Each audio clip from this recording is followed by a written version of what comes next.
Fazer apenas apologia das nossas praias, da nossa geografia e da nossa natureza não faz nenhum sentido.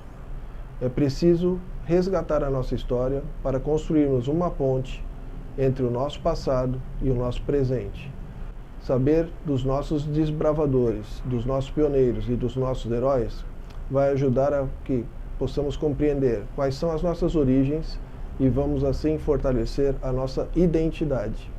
Vamos então conhecer o Guarujá em 1817.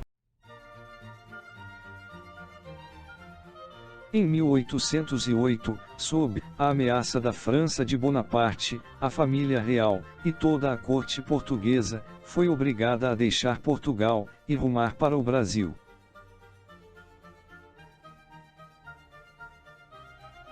A presença da corte, em sua colônia além-mar, foi se prolongando.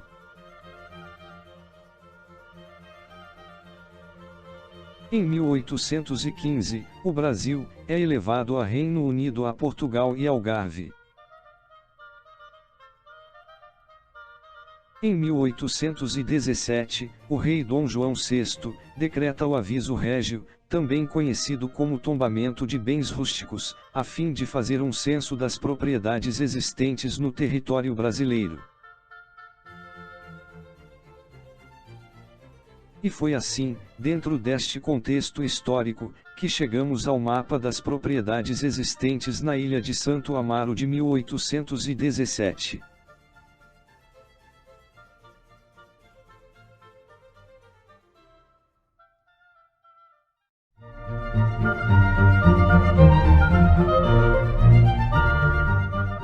A pesquisa ela surgiu a partir do momento que eu estava constando dados na internet, pela necessidade de fazer um artigo, de produzir um artigo, e eu encontrei dados relacionados a propriedades em 1817, como fruto do aviso régio ou tombamento de bens rústicos de 1817, e eu percebi que os nomes dessas propriedades eles eram similares aos topônimos, aos nomes que nós temos hoje no bairro, nos bairros da cidade, em vários lugares da cidade. Então eu criei a associação e percebi que era importante explorar melhor aquilo e surgiu uma pesquisa relacionada ao tema.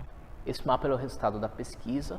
Através de uma técnica de georreferenciamento, foi possível estimar a localidade de cada uma delas, pelo menos a localização aproximada.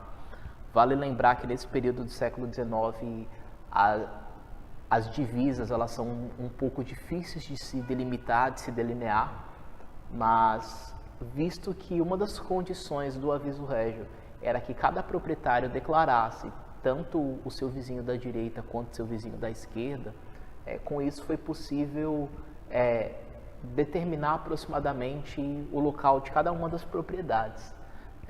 Ainda mais porque boa parte delas permaneceu com o mesmo nome na atualidade. Então, por isso foi possível montar um pouco do trabalho.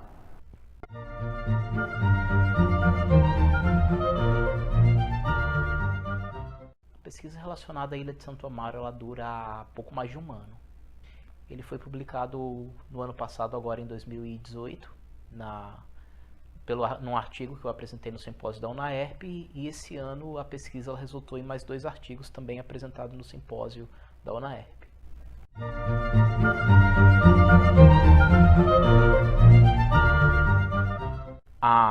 As fontes que eu utilizo são basicamente o tombamento dos bens rústicos, que foram resultados pelo aviso régio de 21 de outubro de 1817, decretado pelo então rei Dom João VI, que trouxe a necessidade de se saber a dimensão das propriedades rurais no território brasileiro.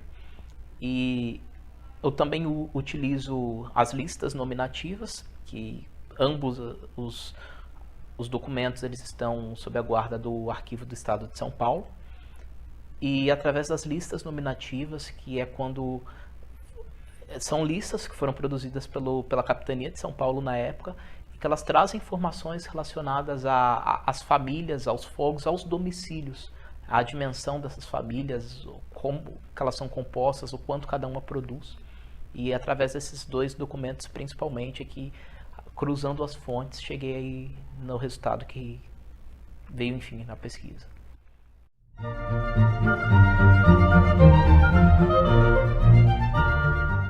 contribuição da USP é basicamente na minha formação. Eu sou formado em História pela Universidade de São Paulo. E o interesse por trabalhar com demografia histórica e com listas nominativas, enfim, ele vem da minha iniciação científica, que eu fiz pela USP. Comecei primeiramente trabalhando com Minas Gerais e trabalhei do ano retrasado, que no caso foi 2017, até o ano passado de 2018. Então foi quando veio a experiência para eu começar a trabalhar com a temática voltada para a Ilha de Santo Amaro.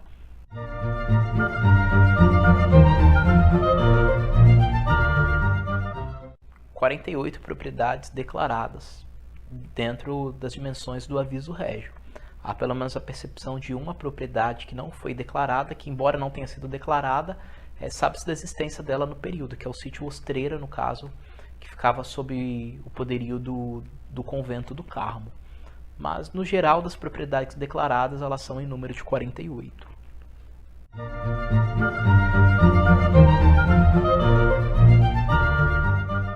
Sim, a grande maioria delas, sim.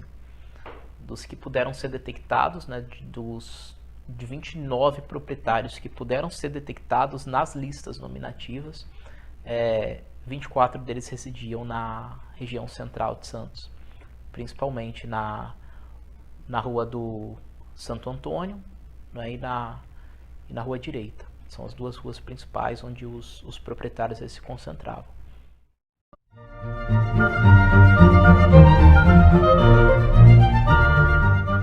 Em tamanho, eu gostaria de destacar as duas maiores, que são, no caso, o sítio Acaraí, que era de propriedade do convento do Carmo, ali na região onde hoje é a Vila Áurea, onde é a região retroportuária, onde passa a Piaçaguela, ela passa inteiramente, praticamente, nessa propriedade, que era Acaraí, e a Paciência. Elas são as duas maiores em termos de dimensão. Depois vem o Perequê Guaçu, que é onde hoje é o Perequê, o sítio São Pedro e o sítio Icainhema. Esses são os 5 maiores em dimensão.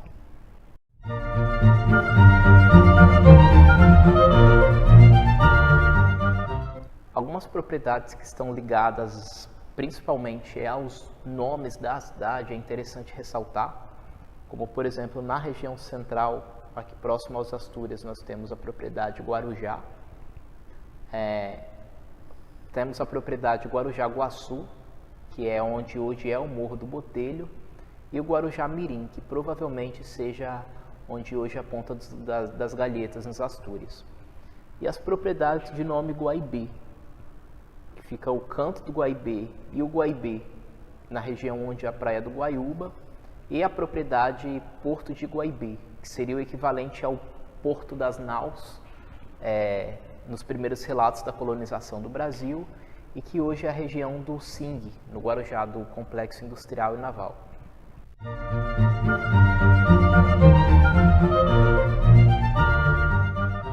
Sim, existe na cidade, na Ilha de Santo Amaro, vivendo na Ilha de Santo Amaro, nesse momento, aproximadamente 50 famílias, que foi a conta que eu cheguei, né, somando-se no caso, os fogos, os domicílios que eles aparentam estar na Ilha de Santo Amaro. Né? Existia uma população flutuante, que no caso eram os escravos, que eles vinham trabalhar nas plantações da ilha em outros períodos, e o que fazia com que a população, no caso, dobrasse. Mas essa média da população fixa na ilha é em torno de pouco mais de 300 pessoas.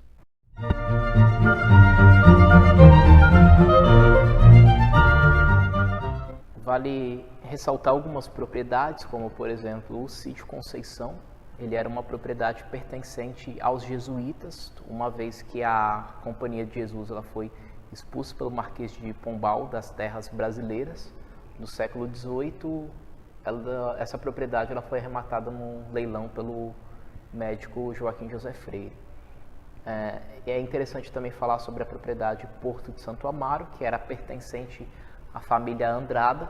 Ela, no caso, em 1817, pertencia a Maria Bárbara da Silva, ou Maria Barbosa em alguns documentos, que no caso é a mãe do patriarca, do José Bonifácio.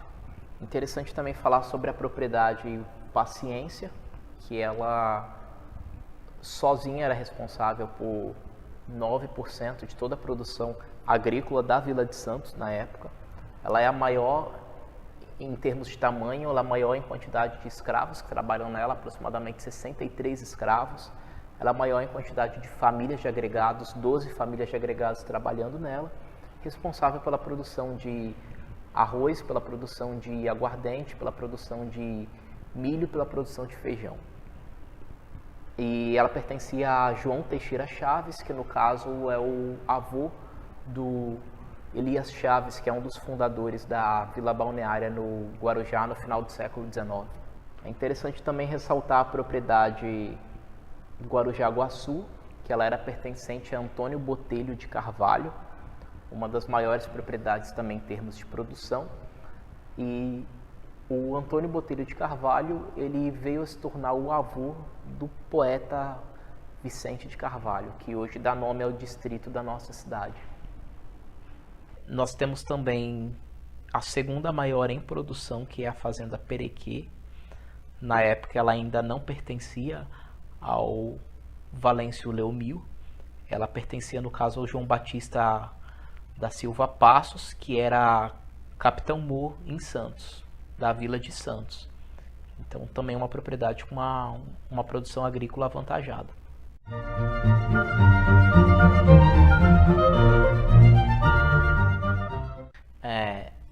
Propriedade Perequê, a Fazenda Perequê, hoje é onde é o bairro do Perequê. A propriedade Pernambuco, segue como a vizinha Pernambuco. O sítio Enseada de Santo Amaro, ele pega ali aquela região onde fica o Tortugas ali, onde fica o Morro da Península, no caso, né, permanece com o nome de Enseada até hoje.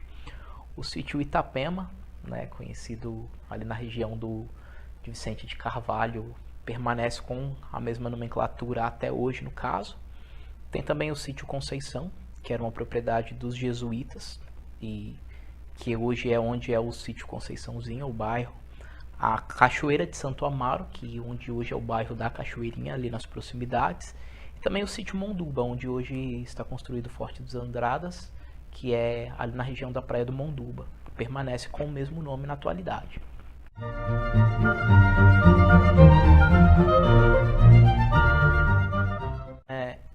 O que é produzido na Ilha de Santo Amaro nesse período, principalmente, é a farinha de mandioca, que, no caso, boa parte dessas propriedades elas têm uma certa quantia de produção de mandioca.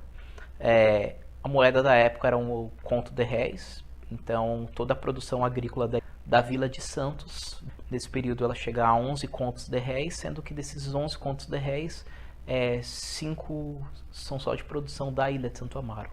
Então quase metade de toda a produção agrícola da Vila de Santos vem da Ilha de Santo Amaro nesse período. Produção, além da farinha de mandioca, o arroz vem, no caso, em segundo lugar. A cana-de-açúcar, né, que era usada para a fabricação de aguardente. O feijão, o milho, e é o período em que começa a surgir na região também o café.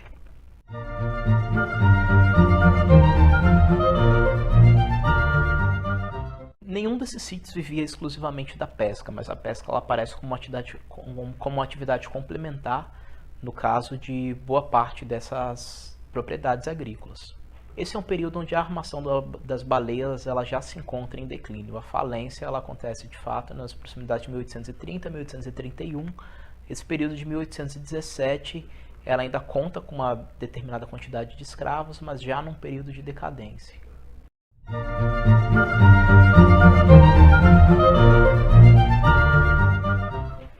É importante também ressaltar a primeira propriedade citada, que é a armação de Santo Antônio do Guaibê, que é onde se localizava a indústria de extração de óleo das baleias, no caso, e era responsável principalmente pela extração que era usada, do óleo que era usado na iluminação pública na época. Era o real contrato de pesca das baleias. Então o rei tinha uma... Na verdade, assim, o contrato real eram terras que pertenciam à coroa, no caso. Né? Que no caso é interessante. As áreas que pertenciam à coroa portuguesa era a Armação de Santo Antônio do Guaibê, era o sítio São Pedro e a Praia do Góis, que as três elas estavam relacionadas à indústria de pesca das baleias e elas pertenciam à coroa portuguesa, no caso. Cada um dos proprietários precisava da dimensão dos seus terrenos e se somar das 48 declarações o tamanho dessas propriedades, chega-se a um total de aproximadamente 219 quilômetros quadrados. A questão é que, segundo dados do IBGE, a ilha de Santo Amaro ela tem só 144 quilômetros quadrados. Então, as propriedades, para que elas de fato correspondessem aos tamanhos das declarações, a ilha precisaria ser 34% maior do que ela é. Né? Então isso mostra que existe um certo exagero do tamanho dos sítios e das fazendas. Às vezes por questões de desconhecimento dos proprietários, pela falta de instrumentos de medição e deles terem um conhecimento real, de fato, de quanto medir as propriedades deles, ou às vezes até mesmo por uma má intenção, por uma intenção de se sobreporem a outras propriedades vizinhas ou áreas não ocupadas.